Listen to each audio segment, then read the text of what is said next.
Well, aloha, everybody. Morning, how you guys doing? Good, good, good. Can everybody hear me okay? It's kind of the big thing right now, probably a little loud there. How's that better? Good, good, good. Well, my name's Pat Boyle. Welcome aboard Blue Hawaiian Helicopters. Get this thing spooled up here in just a minute. We'll get on our way. Do have some music for y'all to listen to today. I'm going to tell you about quite a few things while we're out here. First off, now that you're on board, everybody, please check your seatbelts for me if you would. Make sure that y'all are buckled in here, and also need to confirm that everybody did get a passenger briefing here on the safety procedures of the helicopter. Told you about the emergency exits being the doors. Fire extinguisher by me. You guys got your vest on there. I see they told you how to use those. We have a first aid kit and survival kit underneath the seat in the back. There's passenger briefing cards on board like the airlines have. And we carry somebody's my-type bags here behind the seats and up front just in case. Usually nobody needs them, you know, but if you do find yourself needing one of those, you know your accuracy is really greatly appreciated. Okay.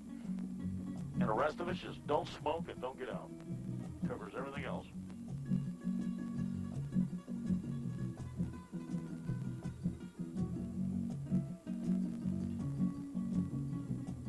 Christy and Brian, that's you guys up here with me? Okay. Christy, your headset's on backwards. Feels better that way? Well, if it feels better that way, you can wear it that way if you want. A lot of people do, actually. I just got to tell them, you know, it's on backwards. But Derek and Enrique back there, and Ellen and Diane. All right, you guys, you ready to go? Let's get out of here.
Well, now that we're up and on our way, how's everybody? That's all right? Good. Well, some of this tourist stuff started going here then. We're just coming out of the Kahului International Airport, right over the intersection here of the Hana and Haleakala highways. Haleakala Highway right here, this one heads on up to the top, where we're going to go up to the top of the mountain. It's a 36-mile trip out of the airport to get up there, and it's the steepest paved road in the United States.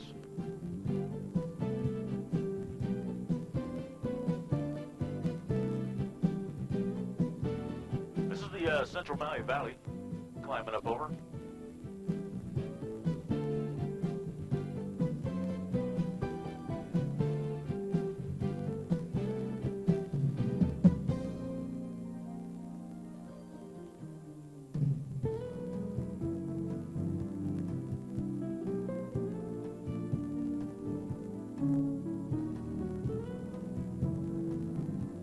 Departure Blue 48's with you, climbing through 1,500 at the Cessna on my right side.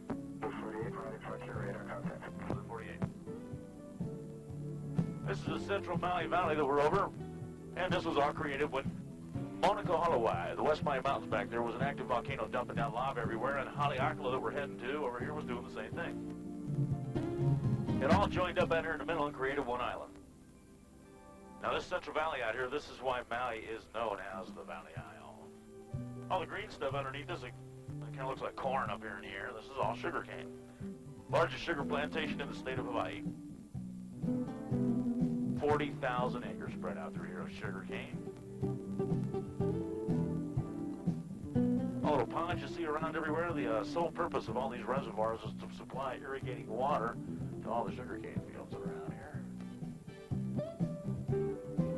There's aqueducting running around in between the reservoirs and out into the cane fields, and it took over 30 years to build the irrigation system through this Central Valley. Pretty complex deal.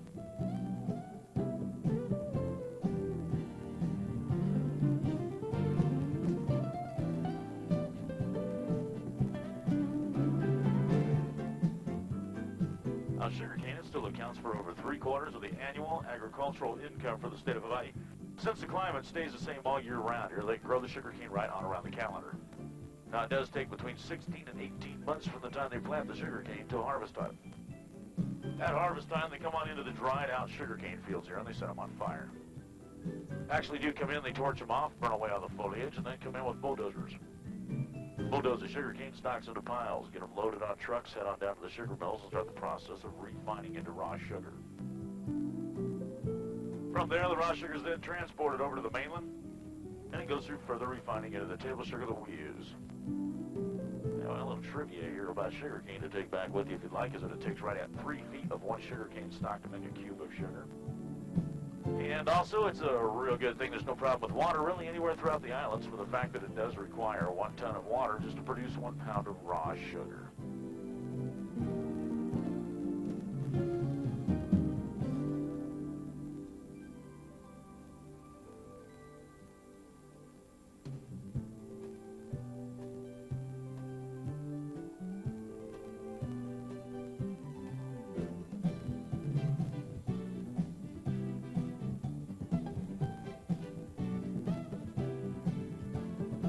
Left side of the community of Pukalani over there.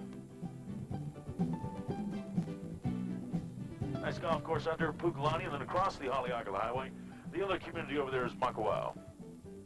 Makawao, they hold the largest rodeo in the state over here at Makawao. Once a year, all the Paniolos, Hawaiian cowboys from all the different islands come on over here and put on a pretty good show, usually every 4th of July.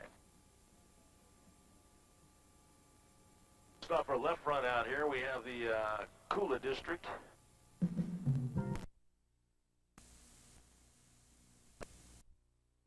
Country. You might have heard vegetables area. Maybe been into a restaurant and seen Kula greens on the menu. This is where they're grown and also where they do grow. The world-renowned, very sweet Maui onion is there. Off our right side over there, Malaya Bay. Across Malaya Bay, McGregor Point. And that's where you can take the Hanoa Pi'ilani Highway. On around McGregor Point over to Lahaina, Kanapali, Kapalua, the West Maui is kind of the playground area of the island over there on that side. And at least that's where most of the water activities happen. At the Atlanta submarine over there, dinner cruises, daily trips over to Lanai, and whale watch trips in and out of there all day long. Everything kind of happens over there because the water stays pretty flat and calm, you know, just about all the time. It is protected real well from the wind by the mountains. So that's real conducive to water activities and water sports.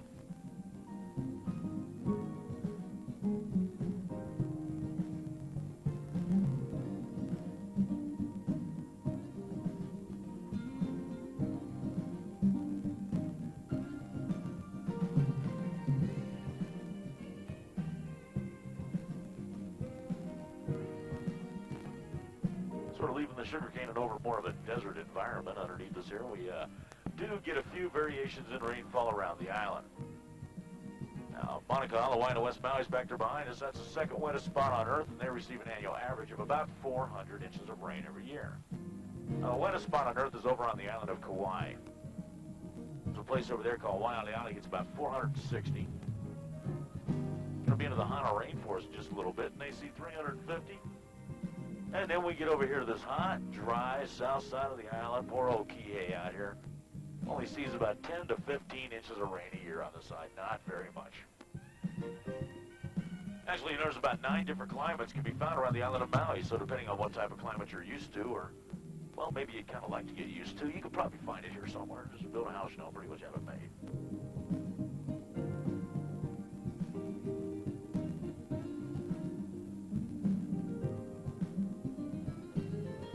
Turns into Wailea and then McKenna, and about 85% of all this area has been built up just in the last 15 years.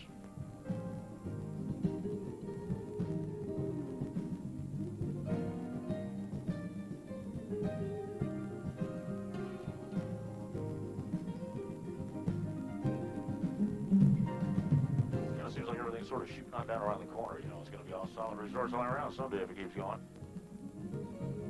Out there across the water from Wailea, McKenna, a couple islands over there, Molokini is a smaller one, just the top of an old volcano.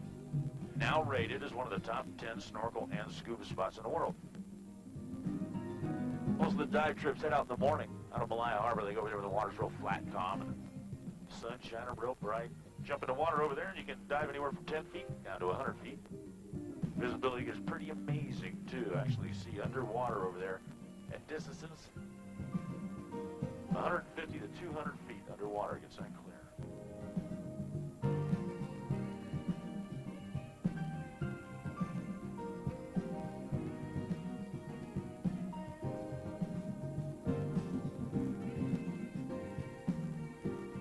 The other island over there is Kaho'olawe. Now, Kaho'olawe was used by the Navy and the Air Force right after World War II, up until 1991 as a bombing target. They used to come in here and just blow the heck out of that place, every single day. And, kind of needless to say, nobody lives over there. You can't even go over there and walk around, do any hiking or anything, because of all the unexploded ordnance still lying around everywhere in the ground. The state of Hawaii has the island now back from the U.S. government and going to be supposedly starting a cleanup effort sometime here real soon. They say it is going to take somewhere between 7 and 8 years to get that island cleaned up, and it's only going to cost about $700 million to do it.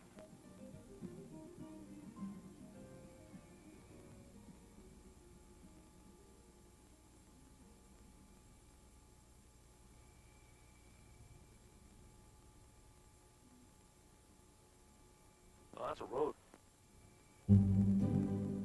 Looks like a trail from up here, doesn't it? That's up into the Poli State Park. The switchbacks here. Look off the left side even further. There's the Haleakala Highway. The switchback to the Haleakala Highway goes up the top of the mountain. This is up into the Poli State Park. It's all the wooded area coming up underneath this. Hiking and camping up here in caves to explore. Real pretty up here, nice and cool. All the pine trees up here were planted in the 1930s, part of a forest restoration program. And if you go up here to check it out, you might notice a lot of the pine trees bigger and taller than the other ones around. They did drop in some Northern California redwoods up here. Done real well here on the upper slopes of Haleakala. It's like the paragliders are getting ready to go off today. You see that orange thing up there by the road. And there was some down, a little further down off the left side in the grassy area. Paraglider is like a big old parachute with cables coming off it. They're almost sitting like in a swing. And they come on down, so they jump from there, and they also come off the top of the mountain sometimes. You got to keep an eye out for these guys, They don't have radios. They're not talking to us and stuff, so that's not all that bad, if you hit them. It's kind of like, well, you ever hit a paper bag with a lawnmower,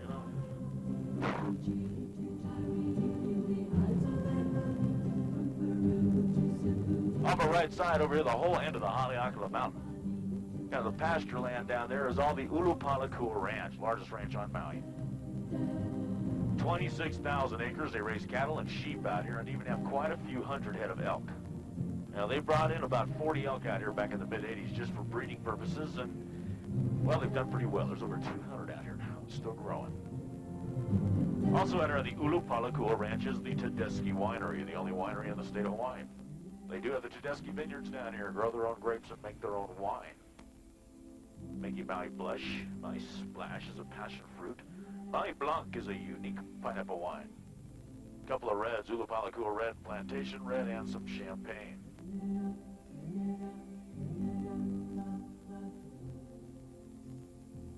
And well, if you happen to be driving around up here on the ranch, they do have a wine tasting room. You can stop in and check out all the different wines.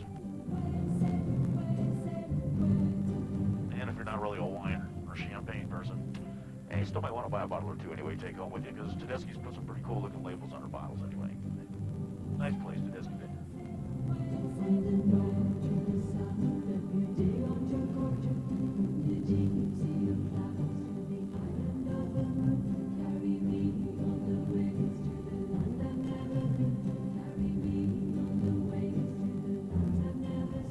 Just crossed the rift zone here, heading on up to the top of Haleakala, the world's largest dormant volcano.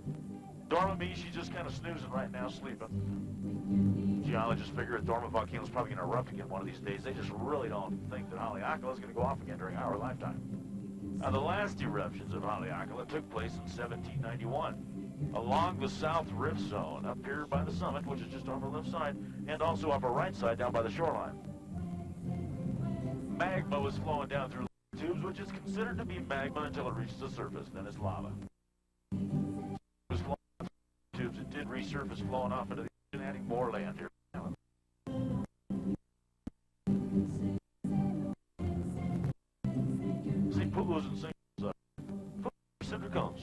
found on all the islands, and that there is a volcanic eruption taking place at this point. Pu'us are formed when magma flowing through a lava tube gets stuck somehow. There's some type in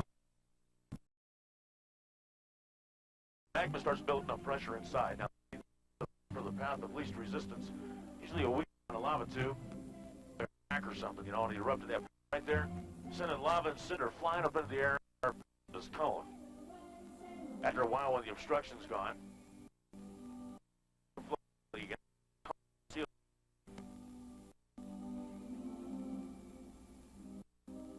because it was hot inside, lava was coming out, she'll cave in on herself, seal up again, and this is why you get the crater on top of the Pu'us. And the main Haleakala crater up here was just like a big old Pu'u in on itself, and then lots of years of wind and rain erosion, huge valley up on top here, and then we had quite a few eruptions inside of the valley, numerous Pu'us up here. Just off our left side, this is the summit up here, 10,023 feet above sea level. A couple little visitor centers up here on top. You know, you drive up, go into the visitor centers, and look out over the crater. It tells you everything you're looking at. And then you can turn around and look right across the road there at a place that we call Science City. Can't get into Science City, though. It's not open to the public. It's run by NASA and the Air Force, and we know they're doing some solar studies up here, but, well, other than that, you know, we're not sure what's going on. It's all top secret classified. They won't tell us anything. There are 7 observatories up here on top and 9 telescopes. It is one heck of a place for stargazing.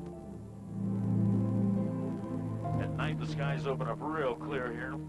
No air pollution in the state of Hawaii, and also no obstruction up here of city lights to block your viewing of the heavens. Haleakala, House of the Sun. Most of the time it is up here above the weather, above the clouds, and probably one of the driest spots on the island right here on top.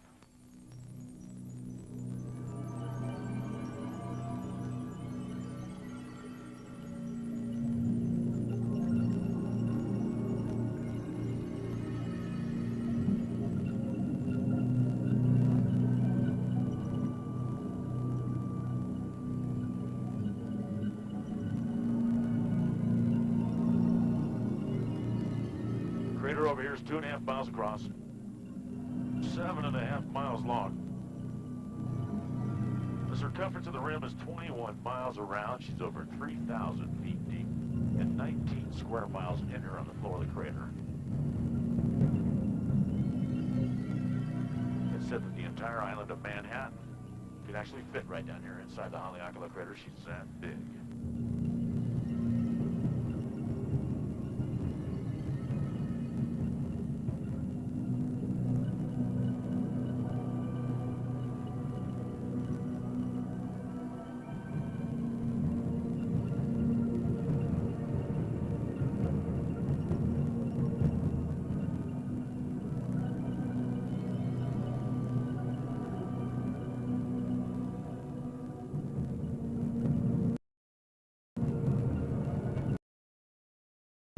Some of the red coloring you can see over here.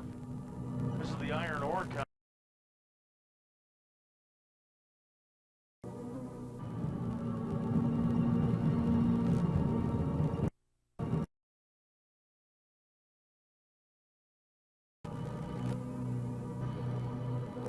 Coming around here, the big old black cinder cone that's coming up off our nose out there in the middle. That one is Pu'u Maui. Pu'u Maui is the largest one out here, right about 1,000 feet tall.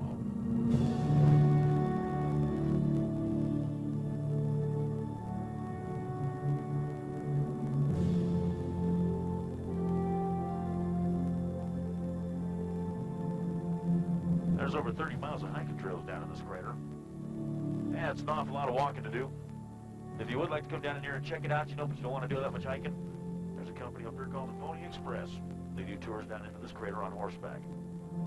Now, back in the late 60s and early 70s, the Apollo astronauts, they came up here and trained for their lunar missions. They brought their $10 million dune buggy up here, you know, that little rover thing, and they drove that around. Put on their spacesuits and hiked around, did a whole bunch of experiments and trained, and all ready to walk in the moon.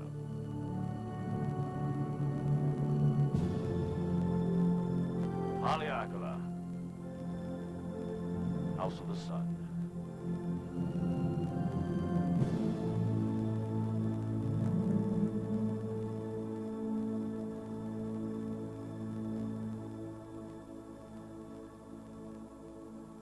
Well, we're going to be seeing aloha to the crater now. We're going to start heading on down slope towards the Han area. Now, as we are coming on down here, we're coming out of 10,000 feet back down to sea level. So I need everybody to work on your ears for me, okay, as we come on down here. You need to stretch your jaw out a lot like you're yawning. Swallow, chew gum if you need to. And if none of that's working for you, try plugging your nose, close your mouth, and blow air up in the tubes there gently like you're trying to blow your nose hard. Should help equalize the pressure in there some. The whole thing is you don't want to let it build up too much in there. It starts getting a little hard to clear and kind of uncomfortable, so you're working it all the way down. It should be okay. Now, as we are coming on down here, you take a look off our nose, off our left front, out there. There's a island, you know. Island, she's over 1,000 square miles and twice as big as all the other islands out here in the chain of islands combined. We got some big old mountains over there, Mauna Kea and Mauna Loa. Mauna Kea is the tallest mountain in the state, just a skosh underneath 14,000 feet high, and Mauna Loa over there is only about 100 feet shorter. Some 13,700 feet above sea level, and then well at sea level, Mauna Loa continues out and down another 18,000 feet below the surface of the ocean, down to the Pacific Plate, and Mauna Loa is the largest mountain mass in the world.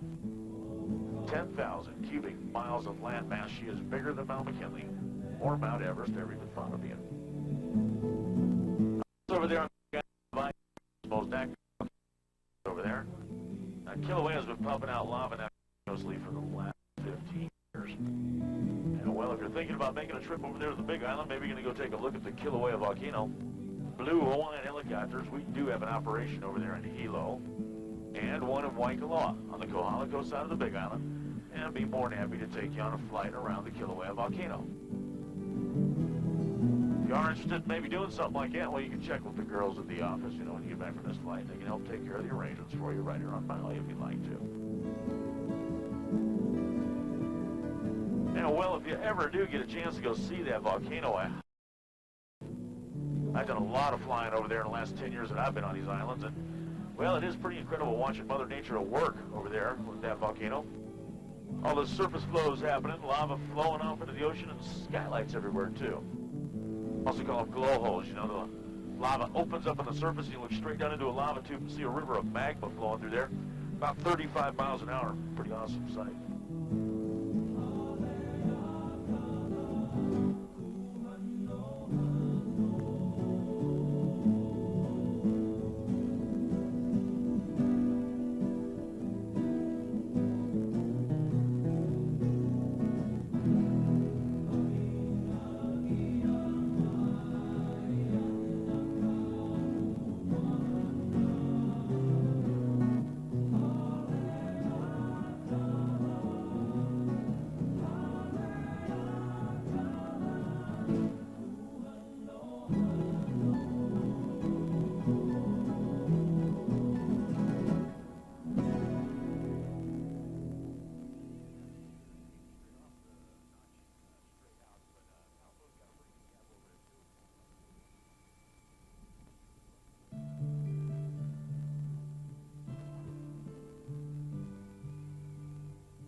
Taupo.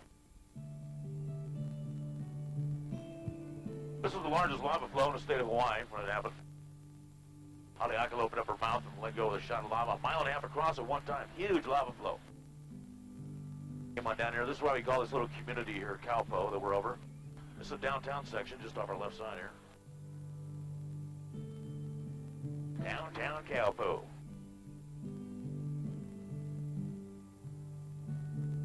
And the Mono Wainui Valley.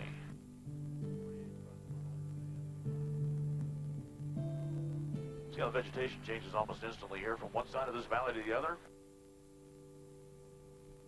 Well, this is where we start right over the beginning of the Hana rainforest, largest rainforest in North America, United States, over 2,500 different species of plants and vegetation in this rainforest, and, well, about half of them are considered to be on the very rare and endangered species list.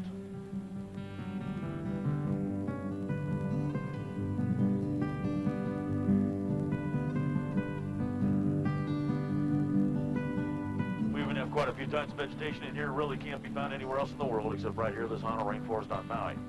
2,500 different species. I can tell you about a couple of them. You know, look down here and see the trees that sort of look like broccoli heads on top. These are mango trees. Now, some of the lighter colored ones that look like cauliflower patches growing in there, these are kukui. And kukui is our state tree right here by the early Polynesians. First came to these islands between 0 and 600 AD from the Marquesas Islands. Now, they brought the kukui tree with them because it produces a nut, a black or brown nut. Maybe you've seen somebody wearing a kukui nut lei, you know, or seen them in the stores. Now, that nut produces an oil which is very flammable, and the Hawaiian word kukui means light. Now, back in the old days, they would burn the oil from the kukui nuts as their light source.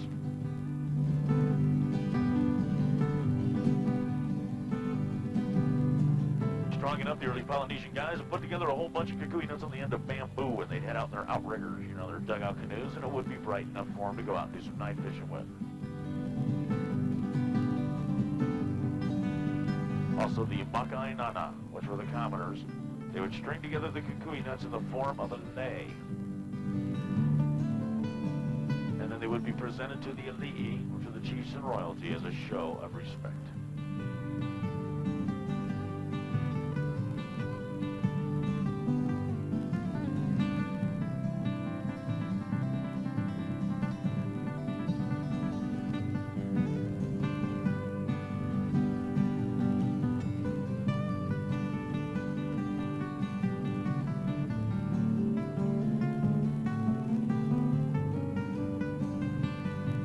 On Kipahulu now. Kipahulu, this is where the famous aviator Charles Lindbergh spent the last days of his life. Loved it here on Maui. Lindbergh said he'd rather spend one day right here in Kipahulu, Maui than a whole month in New York, and he's known he loved New York quite a bit. Charles Lindbergh returned here in 1971 after first coming to the islands in the mid-50s. He died in 1974, and his wife, Anne Moreau Lindbergh, she lived on in their home until 1991 when she passed away. The house is coming up just off our left side here. It's right on the coastline. The house we're going by there with the outside swimming pool next to it. That was a Lindbergh's home. And then continuing down the coastline just a little ways, in from the rock formation there is a triangle patch of grass sitting right there on a cliff. And a little church sitting behind some trees there, and this is the Kipahulu churchyard that they're both buried in right there. A little piece of land they love so much, overlooking the beautiful blue Pacific.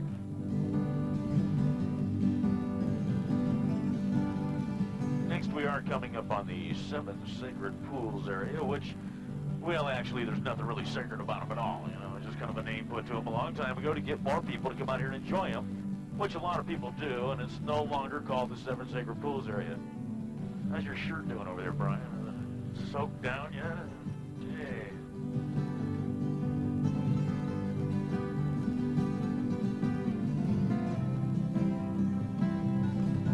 Enrique, try that switch. See the switch right above your head there? Go the other way with it. There, a little bit better. Oh, you too cold? Oh, is what it is? Okay, do that. There, yeah, that shuts it off that way.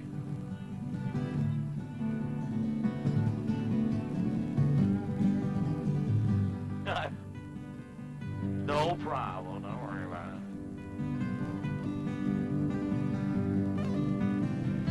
There's a campground right down here at the pools area. Throw up a tent, stay a while if you like a free campground. Most people, though, park in a parking lot up there by the highway and then hike on down towards the ocean, swim in the lower 2 pools down here below the bridge. These are the largest of the pools. Now, the more adventurous types will hike on up above the bridge. There's another 5 pools up there in the immediate area, but all in all, from Waimoku Falls in the very back there, you can hike all the way into Waimoku Falls, and there's 24 pools all the way into the ocean. Ohio is a term that means a gathering of pools, and they're all now considered to be the pools of Ohio. It's all part of the Ohio Gulch.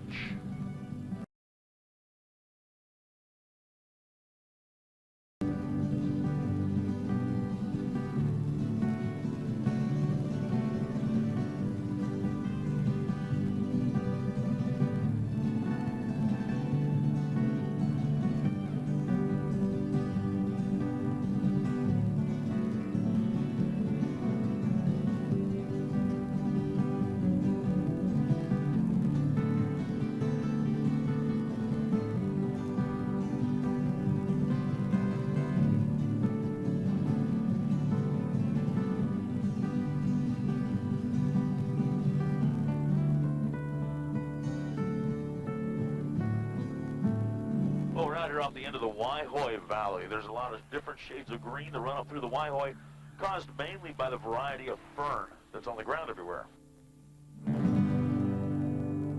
Fern plant is the one vegetation type that absolutely loves it in the lava rock, and it flourishes and grows like crazy throughout all the islands.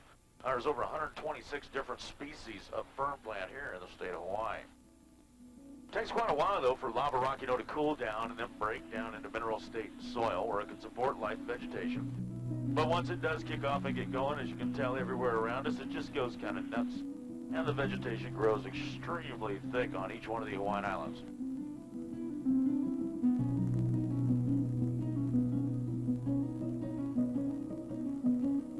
That was probably flowing pretty good in there. The fern plant was also, the very first vegetation.